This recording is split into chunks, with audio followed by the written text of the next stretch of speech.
Okay, welcome to Horror Month Part 2. Again, not a great camera setup like the last video as well, but doing what I can right now. Don't have my tripod with me, but yeah, it's not going to be as long as the first part of Horror Month. Not many films to talk about, and I'm going to try and go through them quite quickly as well to get this video up quickly. So again, last week I talked about all the horror films I've watched in October so far. It's been, I think, a week now since the last video, so going right back into it, and there's going to be a part 3 next week, and then a part 4 to end it off. And I'm thinking I'm going to round off this month with a unreleased video, which was filmed in October of last year, where me and Connie did the Fright Fest video as part of Ryan Chataway's, I think it was Fright Fest or Fright Night, something like that. And it was just to watch, I think, 4 movies in a night, and we watched a broad variety of horror films and filmed our thoughts, like a 24-hour movie marathon, but on a much lower scale. And I think I am wrapped in my blanket for most of the video because I was just so ill. But it's a video that I have all the footage for, just never did anything with it, so I'll probably post that at the end of the month as well. I don't think we'll have a time to do another one this year. So yeah, first, well, I watched 1, 2, 3, 4 horror films in the past week. But 3 are technically kind of documentaries about horror-related things. So the first one is Grounded: The Making of The Last of Us, which is a game. I should have had the game to show to you. It's right by there, right up there. Can't be bothered. The Last of Us. I'm not going to review this. Actually, I think I might review this in a video where I talk about the game itself. But you know, the game is pretty much a horror drama, I guess you could say. And so, great documentary, but a great game. I'll leave it at that. And you can find it on YouTube in full as well, which is great. And 1080p quality, so take advantage of that while it's up on YouTube. It's posted by PlayStation, it's all official. The first real horror film, Paranormal Activity 2. Now, I was never interested in these films, Paranormal Activity, it just seemed like another one of these kinds of films. And so eventually I was forced to watch it with Connie, and maybe my mum. It was quite a few years ago. And I quite liked it. I thought it was good, it was interesting. I like the lo-fi approach and the found footage. Again, found footage I think is a great format for a film, but it's been overused so much, and it's been overdone, and it's been, the found footage market has been diluted somewhat. But I've seen some great found footage films over the past couple of years, actually, interestingly enough. And this one, the first film anyway, which I'm not talking about now, I'm just saying, I quite liked it. I thought it was pretty good, and it was quite scary at times. I don't get scared by film. I would say it was quite creepy at times. I've only been scared by a film, I think, twice in my life, like really scared. Otherwise, I get creeped out and I'm like, ooh, that's creepy, but I don't really get scared. But yeah, it was creepy, the first one.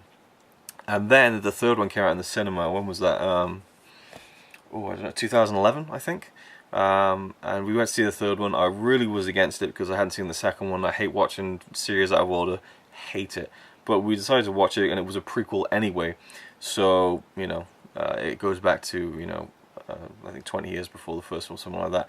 And I love the third film. I thought it was brilliant because it goes back to kind of older cameras, and it made like the same noise my old camera used to make, and it was kind of the same, the focusing was the same. It was like I was really into that whole kind of retro, 80s video cameras, because I had an 80s video camera. That was my first camera when I was 11, passed down to me from my granddad. So I really liked that, but it was also a really creepy film. The kids were involved in this one, and so I found it a lot more involved, I think. I remember the ending I was not a big fan of, I think, but overall I really enjoyed the third Paranormal Activity film. So Connie wanted to watch, I think, the fourth one or something like that, and I said, let's just watch the second one. She said, I want to watch the fourth. I'm like, we haven't seen the second one, let's just watch the second one. So we watched the second one, and I'm now 4 minutes into the video, and again, it's my first thoughts on a film.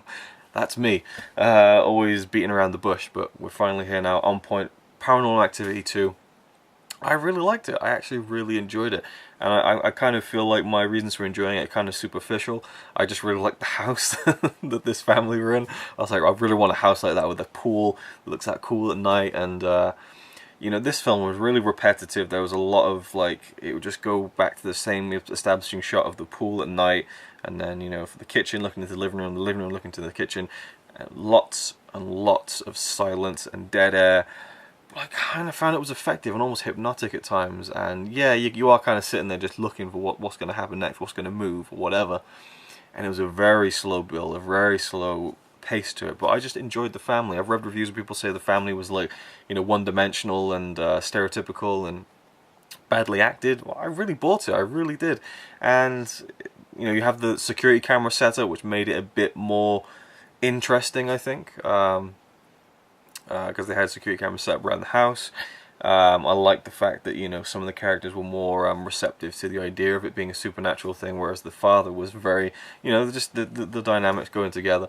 And I liked how it tied in with the first film. You know, the sister of the girl from the first film is kind of the main character, or you know, part of the family that's the main characters of the second film, and then it ties into the third film quite nicely. And then yeah, I really just enjoyed it a lot. It was a good film. It wasn't great, but there were some good bits to it, and overall, I just enjoyed it for what it was. Next is another sequel, Child's Play 3. After reading up the synopsis of all the Child's Play films, all the Chucky films, I realised I've seen most of Child's Play 3 before. When we watched it, I had seen almost all of it. It was just the first 10 minutes I didn't see, which is... I'm glad I saw it now, because now I know the immortal line, "You don't fuck with the Chuck." I mean, there's some bad stuff in this film, but it's enjoyable. What can I say? I really like the third Child's Play film, probably more than the second one. Andy is now like 16, I think, and goes to this kind of military camp. And, you know, Chucky, his remains, you know, come back again, and he finds his way to Andy again. And then he focuses on this younger kid, this young black kid who becomes friends with Andy in the military school. And again, the characters are pretty stark, and you know, overall it's nothing spectacular, but it's, you know, it's just a Child's Play film. And it gets, this is the point now where it's really just having fun.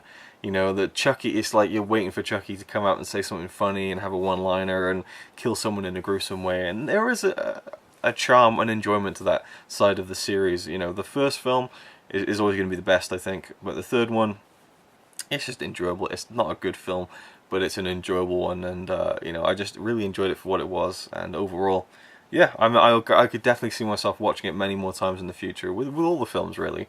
You know, yeah, I liked it. The next one we watched was a recent film that came out this year, Life After Beth. Great cast in this one, absolutely brilliant cast. You got John C. Reilly, you've got Dane DeHaan, who's one of my favourite up-and-coming actors. Aubrey? Is it Aubrey? Not Audrey. I think it's Aubrey Plaza. She plays Beth, the titular character, who she kind of dies at the beginning of the film, and Dane DeHaan's character is trying to get over this. He was her boyfriend, and you know, he's very upset and stuff, and he goes and visits her parents. I'm not sure who the actress is called, but I've seen her in quite a few things. She was in a great episode of Scrubs. She was like the female paramedic whose son died. Great episode, but any Scrubs fans should remember who she is. I don't know her name, but she's a really funny actress. And John C. Reilly, who's also Beth's father. And you know, they're devastated, obviously, and he's trying to relate to them. His father's played by Paul Reiser again, and everyone's recognizable in this film to me. So I really enjoyed just, you know, everyone, like Anna Kendrick is in this. And then, you know, some strange things start happening, and you know, Dane DeHaan's character, he goes back to Beth's parents' house, and they won't speak to him anymore. And you know, when he went there, they were very nice to him and receptive of him, and you know, loving towards him, and you know, trying to get through it together, kind of thing. But they were kind of avoiding him, and he was trying to find out what was happening. And he sees Beth inside the house walking around. Soon comes out that she's back, and he doesn't believe it at first. He thinks it's a hoax, and that, you know, they just faked the death. And he goes to her grave and sees that she's forced away out of her grave, basically. Aubrey Plaza, you know, is great as Beth, you know, very deadpan, and I've seen her in a few films before. She plays the same kind of thing, but very deadpan, you know, and quite funny as in the role of Beth. And she doesn't really understand what's going on. She doesn't understand she's dead, and you know, her parents are like, you know, just keep it quiet, don't tell anyone, you know, just let her think that, you know, what she wants, and you know, it'd be too complicated for her to realize that she's dead. And so Dane DeHaan kind of goes along with it and has a great time, you know, saying all the things that he never, you know, that he wanted to say to her before she died. Or after she died, even, you know, he's thinking, oh, all the things I should have said. and then he gets a chance, but then things start getting a bit weird, and you know he keeps bringing up, you know, is she a zombie, and it kind of goes in that direction, and then it kind of escalates, and then more stuff starts happening towards the end of the film, and it's a really funny one. It's offbeat, it's off kilter. I wouldn't say it was a great film. There was bits of it that just didn't seem to click or fit, but it kind of went along the whole quirky tone of the film. But I thought the cast was great. You know, John C. Reilly was awesome. I love him anyway. Dane DeHaan was good. My cat's going crazy. Probably another case of paranormal activity going on in this room. And yeah, so Dane DeHaan was great. Aubrey Plaza was really good as well. And yeah, it was a fun one. Kind of didn't like it that much, but you know, again, it's a bit of a weird film, and the tone was quite weird. You know, you have these horror comedies, say Shaun of the Dead, it hits the tone perfectly, and it's just such a great film all the way through. This one was kind of meandered a little bit. It kind of, you know, the first 10 minutes could have easily been like a slightly offbeat but serious drama, and then, you know, when she comes back, it goes into a bit more, you know, of the comedic stuff, and there's some funny moments, but you know, overall, I just enjoyed it quite a lot, but wouldn't say it was a great film or anything. Then the next documentary I watched was There Goes the Neighborhood, The Making of the Burbs, which again is not really a horror film, but it is kind of a horror comedy, I'd say. Definitely elements of a horror in that film, even if it's sending up, you know, the tropes of the genre. But this is the documentary that's on the new Blu-ray that came out this year from Arrow Video. Finally watched it. It's about an hour and I can't remember, hour and a few minutes, something like that. Great film. It was actually really, really good. Some great interviews with like Courtney Gaines, Wendy Schaal, Corey Feldman. Corey Feldman, I feel like, you know, I like Corey Feldman. You know, I loved all the films he was in the 80s and stuff, like Gremlins and Goonies and Lost Boys, and he's great, and he's great in The Burbs too, but you know, he comes across as a bit of a self-important guy.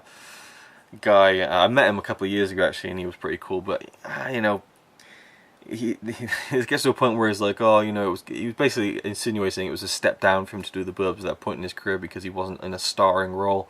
And, you know, you're just like, oh, really, man? You know, and then he's like, I actually wrote the line, pizza dude. So, you know, you wrote the line, pizza dude? Really? Wow. Great writing, man. I mean, he's like, he seems to kind of have a bit of a chip on his shoulder, to say the least. But I enjoyed the fact that he was interviewed and, you know, had some input in the documentary, but maybe a bit too much input for my liking. Courtney Gaines was probably the best person that was interviewed for the whole thing. In terms of the actors, you know, he played the you know, the young Klopek that came with the frame, and he was great. He had a lot of input and some great insight, and you know, the producers and stuff also kind of talked about the film, the director of cinematography, and also the director Joe Dante, which was great to hear his input on the film for sure. And you get these great you know, photos from his own personal collection that he let Arrow use for the documentary and for the booklet and things, and yeah, it's great. Some stuff I never knew about the film, and just some great exploration and behind-the-scenes stories. And yeah, I really, really liked it. It was a great little documentary for sure. I'll skip the next film because it's a proper film, and I'll end this video on the proper film. But the one I watched last night was The Thing, Terror Takes Shape, The Making of The Thing. The Thing is my favorite horror film, John Carpenter, 1982. And just a fantastic movie all across the board. And the documentary Terror Takes Shape is a great one. It first came out on the I thought the DVD, but Zaran Isaac actually commented on my status last night and said that it was he has like the Laserdisc, I think, something like that. So I think it first came out on, you know, home video Laserdisc, and then the documentary was on the DVD, which is when I first saw it over like 10 years ago, and I loved it then, and I really wanted to revisit it. And I know that the Blu-ray in America doesn't have it. It has it in a picture-in-picture format option. Excuse me, I was going to burp then. I refrained it. It's all good. I'll continue. I won't edit that out either because I don't like to do that. I like to keep in things like that because it's more natural to me, and I like to represent a more realistic. I'm kidding. I just can't be bothered to edit it out. Okay. Yeah, it was like a picture-in-picture track on the US Blu-ray, but it you know, it's only there in a little box. You can't full screen it, and it's not the full documentary, which is really a shame. But the UK Blu-ray or the European Blu-ray got the full thing, so I don't know what's going on there. I know Zaran Isaac said he actually picked up the UK Blu-ray to get it, and really weird thing there. You wonder what goes through the people's heads who make these Blu-rays, but nevertheless, I have the European Blu-ray, and it has the full documentary as its own thing, full screen, and it's like an hour and 23 minutes, and it's a great look at the making of the thing. It's primarily just interviews with like a black backdrop, so it's very intimate and it's very focused on just the stories of making the film, and you get occasional pictures behind the scenes and clips from the film, but for the most part, well, I guess there was quite a little bit of behind the scenes stuff, like when they were building the set out in British Columbia, because they actually built the set on this glacier before it started snowing so that the snow could kind of settle in, and that's what gives it that great look that is just really makes you feel like you're there in the Antarctic.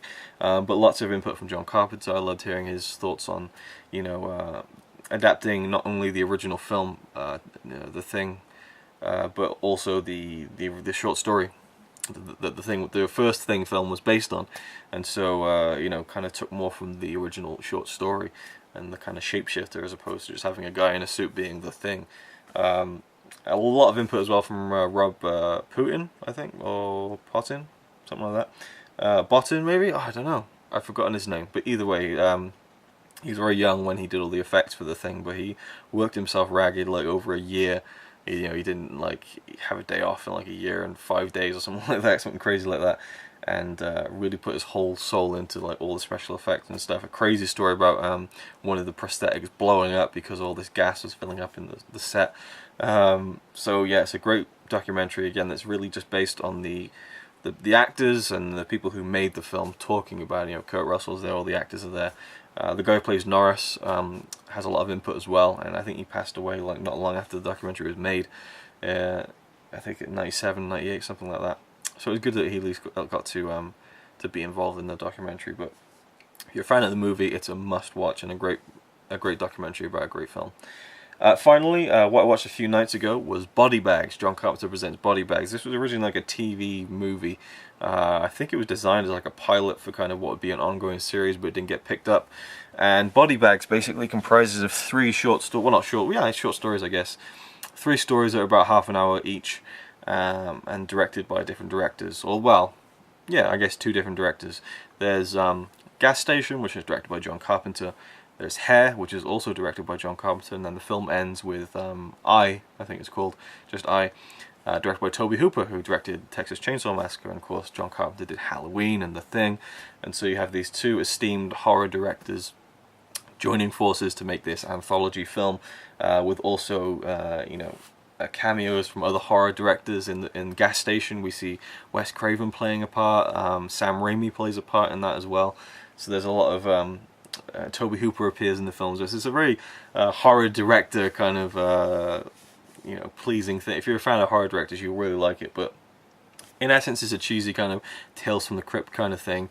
And my favorite thing about the film was everything that linked it together. The film opened with John Carpenter himself in makeup. You know, he's got the same signature mustache and the long hair, but he's like made up to look dead, and he's like a coroner in a morgue, but he's dead. And so you know, he's looking through all the, you know, the lists of how people have died. You know, natural causes, so boring, you know. And he's like, oh, here are the body bags. This is where the really interesting deaths come from. And he's like, I'll tell you all about it. And then that's when the first story starts. I love that concept, and he's really funny. Like, he's kind of, you know, quite you know, cheesy and stuff and hammy in his acting, but I really enjoyed it. The first one, Gas Station, was a great horror short. Really enjoyed it. Great tension, and just, you know, it just felt fun to me, but still kind of creepy at the same time. I really enjoyed Gas Station, about a girl starting her first night in a shift at the gas station, and it all takes place in night. It's great. And then the second one, Hair, is a lot more lighter in tone. It's about a guy played by Stacy Keach who is balding, and is, you know, he's really bothered by it, and then he finds this kind of miracle cure, and so he has this process done, and he has lots of long hair, but then the hair starts kind of getting out of hand, and then this weird stuff starts happening. Kind of creepy, but it's really funny as well. It's got a really funny, light, breezy tone to it, and I quite enjoyed it. It was fun and entertaining stuff. And then the third and final segment was I, which stars Mark Hamill, Luke Skywalker himself, as a baseball player who gets into a car accident and is very gruesome shot with this piece of glass sticking out of his eyeball, and so he can't play baseball again. That's his eye that he needs. And then he hears about this radical new thing, of course, that you can have an eye transplant, and so they do it and it works, but of course it was the eye of a twisted individual, and so the he starts taking on the personality traits of whoever had this eye, and you know, that's been done to death. You know, body transplant, you're some part of a body, and you start getting the personality of the person that you got. Oh boy, it said my memory card was full. I wasn't sure if I was going to lose all that footage then. Okay, so yeah, it's been done to death, you know, the transplant thing and whatever, but it was still fun. And Twiggy plays Mark Hamill's wife, which is really random, you know, actress to be in that part. But I enjoyed it. There was a sinister feel to it, and I've seen bits of it before. I remember seeing it on TV, him out in the backyard digging and stuff, and finding like bits of bodies, and then he's imagining it, and he does a great performance. Again, a bit over the top and theatrical and stuff, but I think he does a good job, and it was a good little story. Nothing fantastic, but I just enjoyed seeing it. I didn't quite like seeing, you know, Luke Skywalker with a mustache kind of getting a bit rapey. That was uncomfortable, and I'm pretty sure you get to see like his balls hanging. I mean, it's a sex scene, and it's just like right there, whoa, and it looks like they're really having sex. Like you can see that she's it was a bit whoa, you know, maybe the camera angle should have been on the side, because you can kind of see all of his junk under there. That was not pleasant. I'll say that much. But the ending's great. We go back to John Carpenter's you know, morgue coroner character, and I loved it. It was a perfect late night film. You should watch this film at like 2 in the morning, like I did. It was I really enjoyed it. I'll definitely want to get the Blu-ray, and you know, I think the Scream Factory, Shout Factory release looks really cool, and I would love to get that. And it's got like audio commentary and stuff. So yeah, John Carpenter is just one of my favorite directors, and I just love the tone and feel of everything he directed. And there's something about it I can't put my finger on. So when I watched The Fog, I was like, I fucking love this. I don't know what it is about it either. It's just a John Carpenter film, and I love it, you know. And I got that feeling very much from the first, definitely the first one, Gas Station. So yeah, that was it. That was Horror Month Part 2. Went on as much longer than I thought it was going to be, but it is what it is. I almost marathoned all the Universal Monsters films in the Blu-ray set. I figured out that it would take me like 8.5 hours to do all of them, except for Dracula, which I've already seen. So to do all the ones I haven't seen, like The Mummy, The Invisible Man, Frankenstein, Bride of Frankenstein, Creature from the Black Lagoon, Wolfman, Phantom of the Opera, I think that's it. So yeah, I was going to do all them in one day, but then I just decided against it. I think I'm going to just take it a bit easy and try and aim for, like, you know, 31 horror films by the end of the month. We'll just see what happens. But either way, that's part 2 of Horror Month. Hope you enjoyed it, and yeah, thanks for watching. He says he's really cool, but I think he's a tool. Even though I'm sure he's a quite nice guy, really. He's a quite nice guy, really.